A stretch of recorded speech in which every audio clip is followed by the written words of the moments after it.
Hello, hello.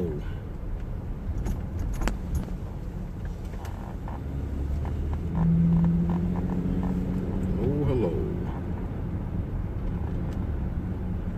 Give us a second here.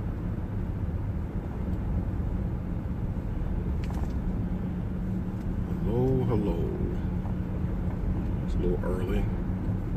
We'll give Facebook a few moments to get some things started.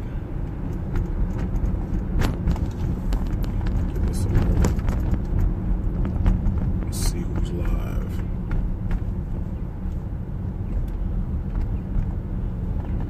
See some people starting to come online. We'll give it a few more moments for Facebook to build an audience. Give us a moment. I think I just saw Matthew, champion.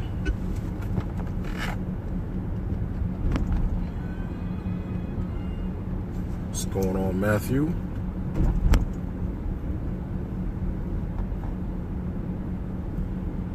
Give it a few more minutes here. I see people starting to come on, but I know it's early. So we'll give it a moment. Kevin Wheeler Sr., what's going on, Kev? The music man. Hey, Matthew, how's it going? So give this a moment before we get started here.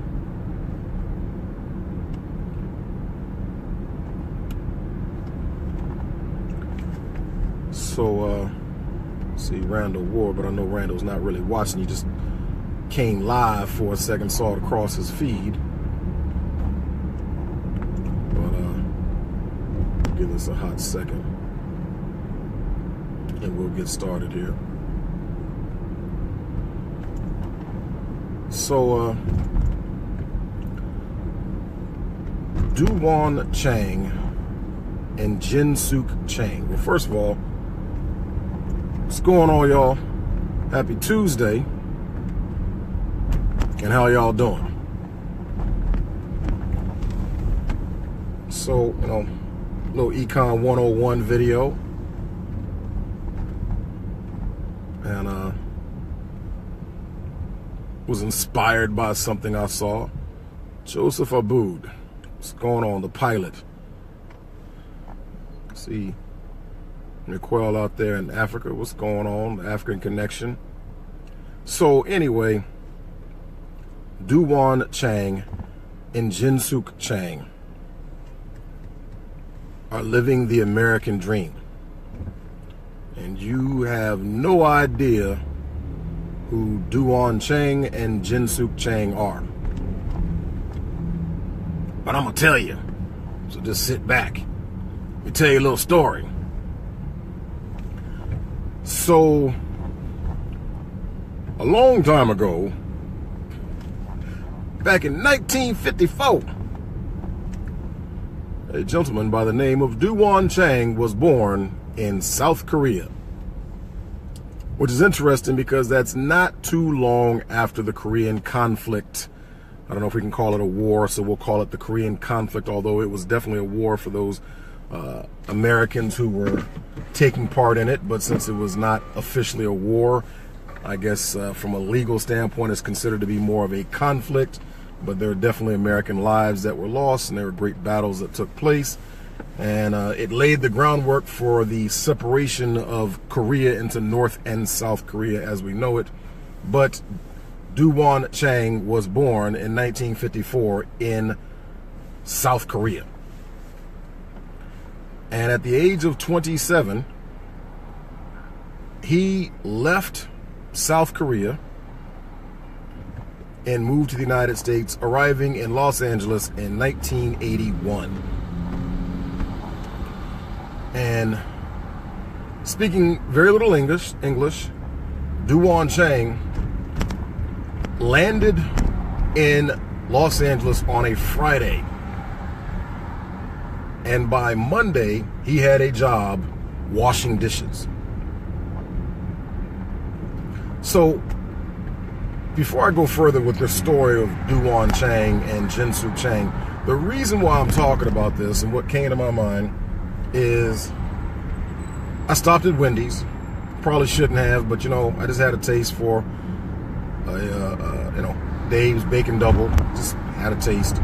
So rather than sit there and think about it all day long, when I get a taste for something, I go ahead and get it, and that way I don't have that craving later on. But so I go inside, because I had to use the restroom first. I go inside rather than just go through the drive-thru, and the gentleman at the counter was of some sort of Asian descent. And I don't recall what his first name was. Older guy, probably in his at least late 40s, if not 50s. And, he spoke English, but myself and a couple other people had to repeat ourselves a few times as he took our order. But really nice. I was, very polite and everything like that. But, we had to ask him to repeat himself 1 or 2 times. And, that's slightly annoying. If we're all honest, we're slightly annoyed when we have to repeat ourselves and we're dealing with someone who may be an immigrant. Because we're Americans, we have that moment where like, doggone it, I got to repeat myself, and you get annoyed, right? That's everybody if they're willing to be honest. But then, just the way my brain works, and I started thinking about things, and I found myself thinking, I said, what the real shame is? I got my order and everything like that. I said, what the real shame is? This guy might be, at the counter at Wendy's right now, and he's an older guy, but it's very likely that he won't be working at the counter 2 to 5 years from now. He'll be on to doing something else, very likely. But his children will almost certainly not be working menial labor jobs. And it made me think about your cousin and them, and how I've gone into other areas. And I remember I wrote once about this guy from who was complaining about the minimum wage, and he was leading the fight. I guess he was talking about how he was a second or third generation fast food worker.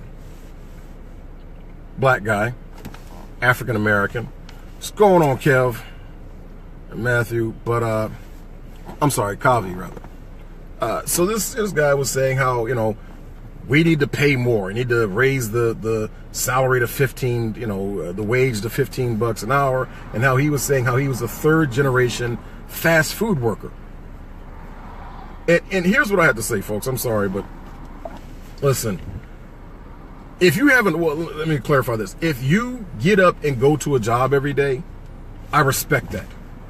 Beyond a shadow of a doubt, I respect the fact that rather than sit back and collect a welfare check and all that you are willing to get up and go to a job every day. No matter what you do, if you're willing to get up and go to work every day, I respect that. I can't respect a man who won't go work. And it's speaking specifically of men. I just have no respect for a man who won't work. I don't even call you a man. You're a male, but you're not a man. So anyway, but I do have an issue with the people who are like fighting for the government to be a third party to come in and demand that demand that an employer pays you more for the work that you're doing, when you have done little to nothing to increase the value that you are producing for that employer.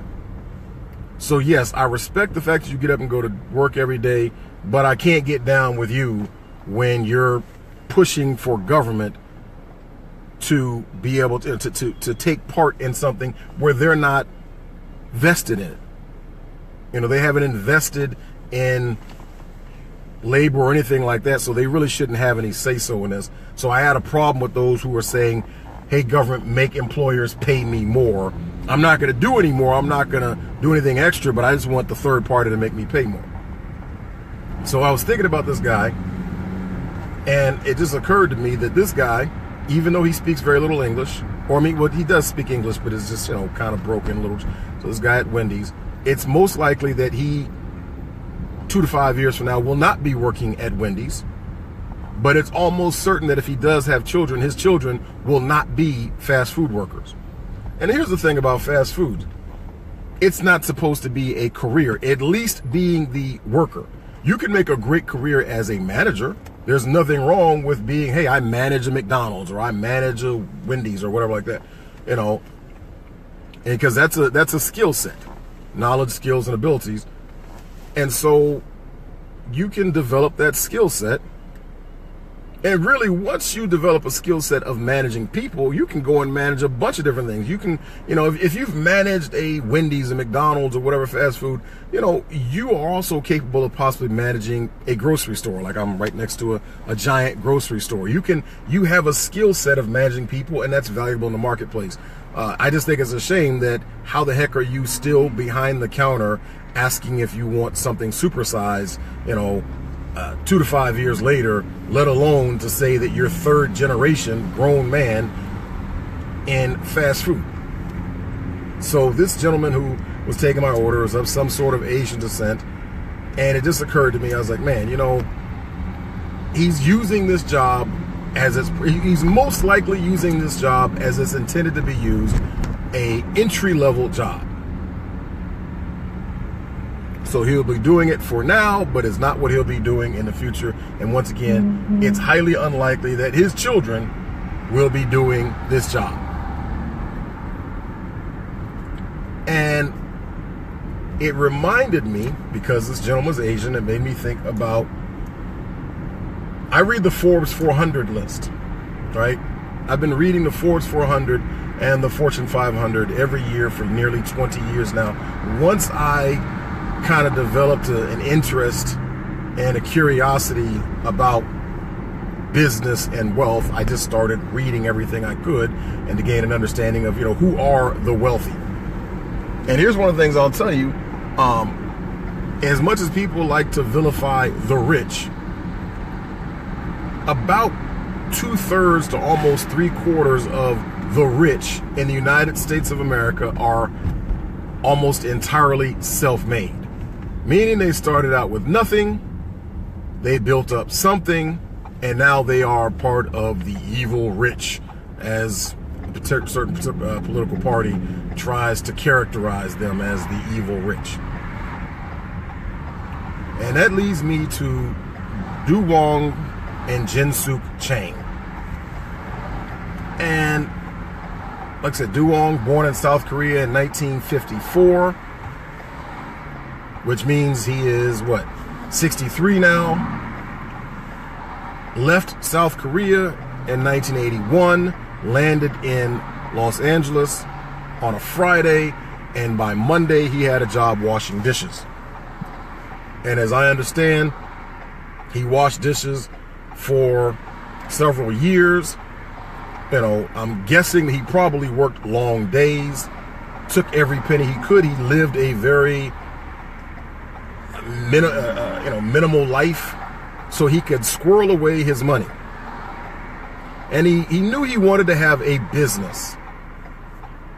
That was the thing. He did not come to the United States to be a dishwasher. He came to the United States because he had a dream.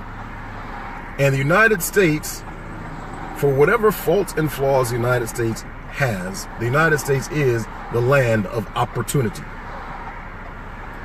Not the land of guarantees, it's the land of opportunity. And generally, when people think of it being the land of opportunity, they're thinking specifically about the opportunity to have your own business. It's the private property rights that's most appealing to people when they think about the United States, because that is what's extraordinary. That is what is exceptional about the United States. Hey, Dave, how you doing?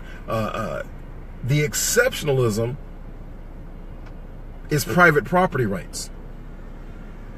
That you can come here, fresh off the boat, literally, and you can own property. You can come here and you can own a business, which allows you, to a large extent, to own your own future. So Won Chang liked clothes. He saw some guys in the fashion district And he liked, he saw they were driving nice cars and he liked the lifestyle they were living. And he said, I think I'd like to do that. And I believe at this point he met his future wife, Jin Sook. And I hope I'm not totally butchering their names, but you'll get the point. So Du Wong and Jin Sook started their own store. They took their money that they had squirreled away after years of working menial labor jobs, and they decided to start their own little clothing store. And so they started their own little clothing store. And with that clothing store, it was pretty successful right off the bat. Now remember, they worked for a long time doing stuff that nobody would want to do. Like I said, washing dishes and the like. They saved their money. They decided they wanted to have a business. They invested. They took a risk and they invested their money. They used their capital, as in capitalism. They used their money to purchase inventory. They used their saved money to purchase a store site. It's called the time value of money. It's one of those things that they don't talk about in econ. Most people don't learn about this in economics, but Econ 101, it's the time value of money. They decided that rather than spend that money early on some material things that they may have wanted at that point in time, maybe some comforts and conveniences that they may have wanted, they decided to put that money away, to save it, because they felt the money would be more valuable later on down the road as they took advantage of, excuse me, capitalism to start trying to live the American dream, starting their own business.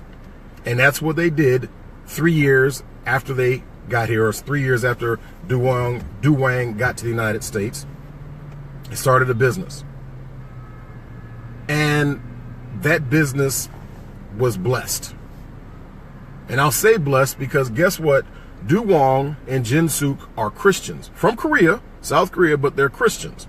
Why? Because Christianity doesn't care where you're from. See, I can call Du Wang and Jin Sook my brother and sister in Christ, regardless of the difference in our ethnicity. We're part of the same culture.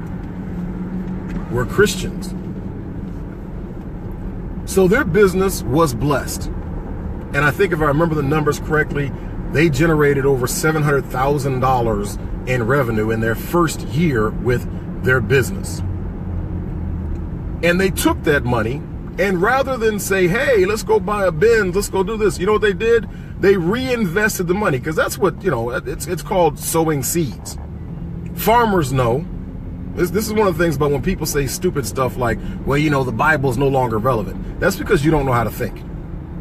Whenever somebody says the Bible is not relevant, I know that they don't know how to think. I also know they've never actually studied the Bible. Because nobody who's actually read the Bible cover to cover, really thought about it, would ever say something stupid like the Bible's not relevant. At the very least, from a principle standpoint, the Bible's very relevant. There's success principles found in the Bible for anyone who knows how to stop and think. So they reinvested like a farmer would, right? They took their seed, they took some of their best seeds, and they reinvested it. And they grew their business. And every year, basically, since 1984, they've opened at least one new store. Now, obviously, over time, they've become, and the reason I'm talking about this is because they've become super successful. Because, that was what, 30 years ago, 1984, so I'm sorry, that was 33 years ago. Now, if that was the case, they would have 33 stores. But they're more successful than that. Because today, they have nearly 500 stores. And if you are under like 25, or if you are a parent who has a millennial, you're probably familiar with the business that they have. It's called Forever 21. And Do Won and Jin Sook Chang are worth about $3.5 to $4 billion. Fresh off the boat, proverbial boat, but actually an airplane, in 1981, started a business with whatever money they were able to squirrel away after washing dishes for a living. The business was blessed.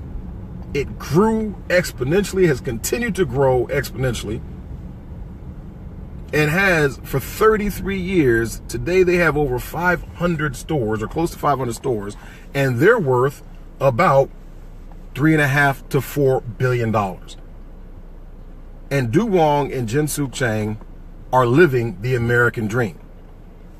But they also followed the thought process.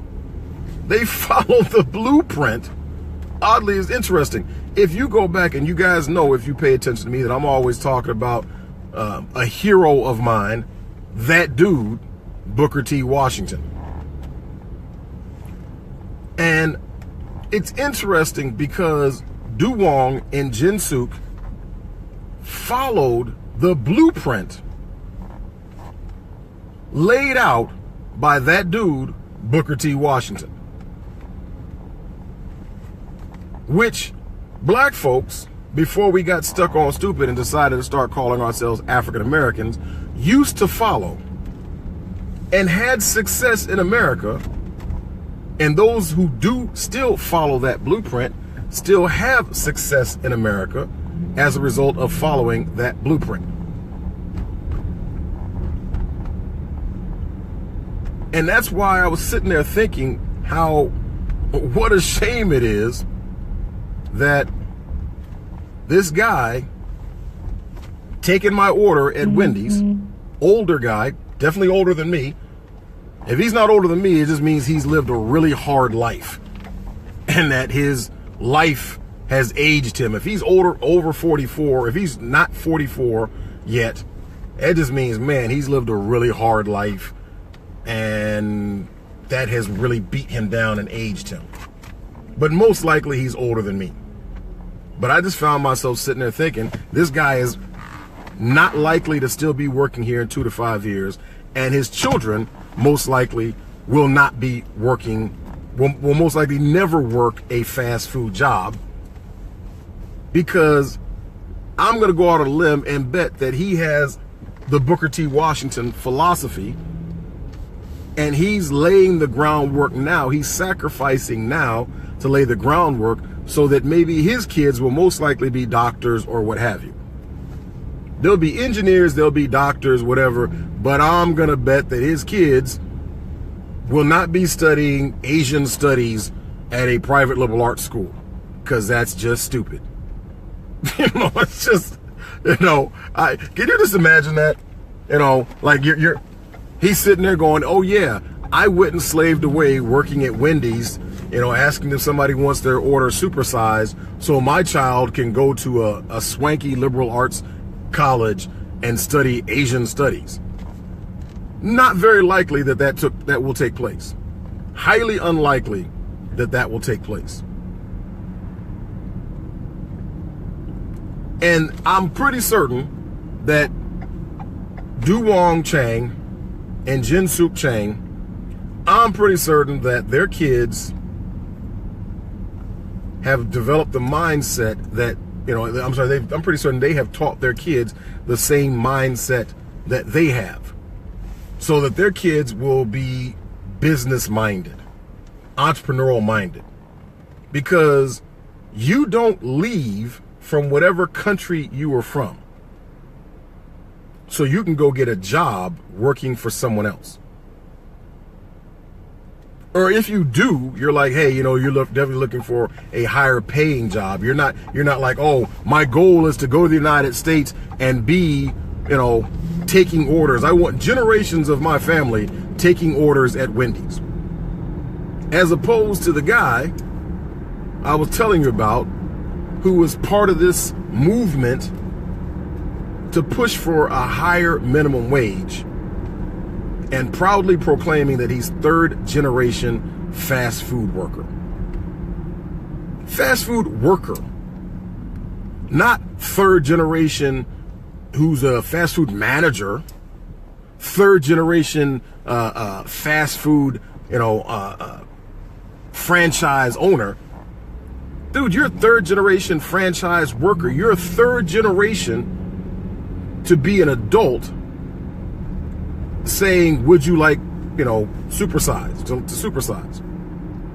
Once again, I respect you being willing to work. I do. I respect somebody who is willing to work. But you lose a certain degree of my respect when you are claiming, when you're desiring for somebody to pay you more, even though you're not willing to do more in exchange for that greater pay. Because Won and Jin Sook wanted to make more money. They wanted a better life. You know what they did? They sacrificed for a few years. They saved money. They invested. They risked their money.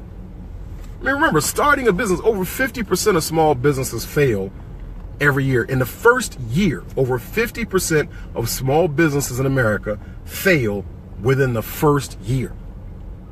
That's something to think about. Entrepreneurship is a risk. It's a significant risk. And typically, people lose their entire life savings when they take that risk. So they took a risk as entrepreneurs, and it paid off for them. And now they're multi-billionaires. $3.5 to $4 billion net worth. They're living the American dream. He's 63 years old, 63, 64 years old, living the American dream. And he started out washing dishes. So I just find myself sitting there thinking, dude, instead of fighting for a higher minimum wage, why aren't you saving your money? Why aren't you trying to reinvest your money? Why aren't you trying to, why are you not at least a shift supervisor? My God. And I talked about this in a previous article before. If you used to watch BET back in the day, they used to do these Calvin commercials, right? McDonald's and Calvin. Calvin started working at McDonald's when he was in high school. And then, as it goes on, the commercials kind of had a series of commercials. And they were like, eventually, working hard, even though he was being clowned by his classmates, by his peers, for working at McDonald's, and he kind of turned his hat backwards because he didn't want to be seen wearing McDonald's gear or whatever like that because his friends were going to clown him. But then eventually, he got to his work and he was like, welcome to McDonald's, can I take your order, please? And he did it with a great attitude, and what it showed was the progression on how Calvin became a manager. And he was talking to this older lady at the last commercial. It was like, hey, Calvin, I heard that you own a McDonald's now. He's like, no, ma'am, not, he says, no, I don't own a McDonald's yet. So that's what I'm sitting there wondering. Dude, you're third generation fast food worker. Why have you not said, hey, I'm demanding that I get the opportunity to own a McDonald's franchise? I mean, you do realize that they do have opportunities for employees if they show and prove themselves to be responsible people. They do give the opportunity for you to own one of the franchises that they will, and it's not just McDonald's, but other franchises. If you show yourself to be of the right character, you have an opportunity to own a franchise. I know, like with Chick-fil-A, for example. Chick-fil-A, if you've been with them and you show and improve, there will be opportunities for you to become a franchise owner. But your whole mindset is, I need you to pay me $15 an hour. I'm still asking if you want me to, asking people if they want to supersize. I'm not doing anything additional. I'm not taking any additional responsibility. I'm not adding any additional value, but I want basically my pay to double regardless of the effort I'm putting in. And I listen to you, and I look at Won Chang and Jin Sook Chang, and you're talking about your third generation fast food worker, and in 1.5 generations, they went from washing dishes to multi-billionaire. And don't try to claim it's on racism, because a lot of racism in California. You know, you want to talk about the evil white man, right? Because that's one of the first things. Oh, man, you know, the evil white man doesn't want to help black folks out, blah, blah, blah. Listen, I've said this before and I'll say it again. If there is the literal evil white man, do you really think that the, quote, evil white man only dislikes black folks, but he's perfectly okay with Asians surpassing him? Is that what you really think? I mean, you really think that the proverbial, like the Klan member, you think that the Klan sits around and says, hey, all we're going to do is focus on keeping black people down. Asians and Hispanics, thumbs up. They're good. That's stupid. It's really stupid. Yes, I said it's stupid. And you know, I don't have a problem. I said it's stupid. When you stop and think about it, it's stupid to think that the supposed evil white man, the racist boogeyman that you're talking about, is perfectly okay with letting Asians make more money per capita than the average white person. But no, we need to have a little powwow. We need to have a get together to figure out ways to keep black people down. That's what you really believe. That is the stupidest. That's like Congressional Black Caucus stupid. Like, you have to be like a member of the Congressional Black Caucus to think that stupidly. Won Chang and Jin Sook Chang, owners of Forever 21. You see them in the malls, right? I mean, if you live in an area that's large enough, you'll see a Forever 21 in your mall, and it's one of the highest profile stores. It's always in a central location in the mall where there's a lot of traffic, and millennials go there all the time. So what did Won and Jin Sook Chang do? They provided a product, good, or service into the marketplace that the marketplace wants. They took a risk doing it. They invested and reinvested and reinvested and reinvested, and 33 years later, they're billionaires. And you are a third-generation fast food worker, demanding that government help you to make more money. That's really pitiful. It's really pitiful. So anyway, I gotta run. This is just something that crossed my mind, so I wanted to riff on that real quick.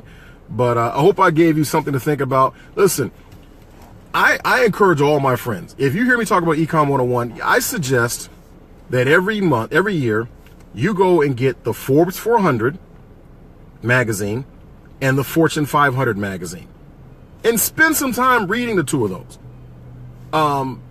Last thing, a couple years back, the Forbes magazine in one of their specials did a little spread where they talked about how the Forbes 400 affect your daily life. And they talked about how you buy this, the shampoo that you use is owned and created by this billionaire, and the sheets you sleep on is created by this billionaire, and so on and so forth, and all these people. And when you think about all these things that you use on a daily basis, like I'm wearing, I think my shoes are Kenneth Cole shoes.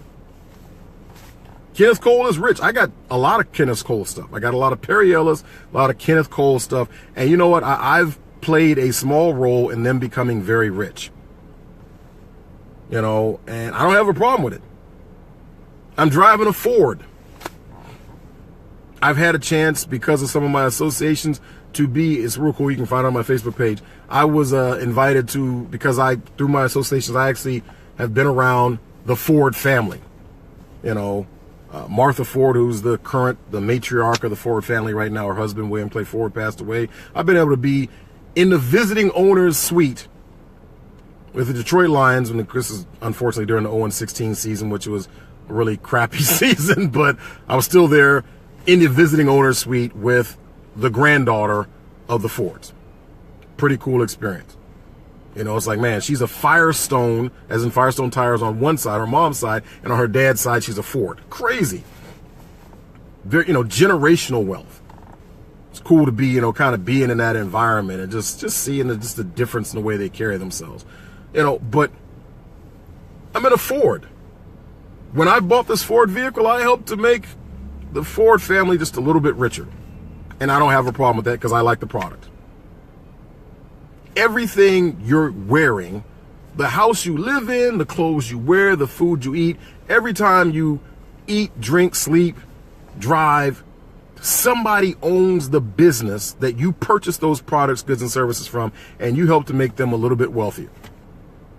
And that's what Du Won and Jin Sook Chang realized, is that the American dream was the opportunity to own your own business, to control your own destiny. And they took advantage of that. And now they're multi-billionaires. Something to think about. Anyway, gotta run. Take care. God bless.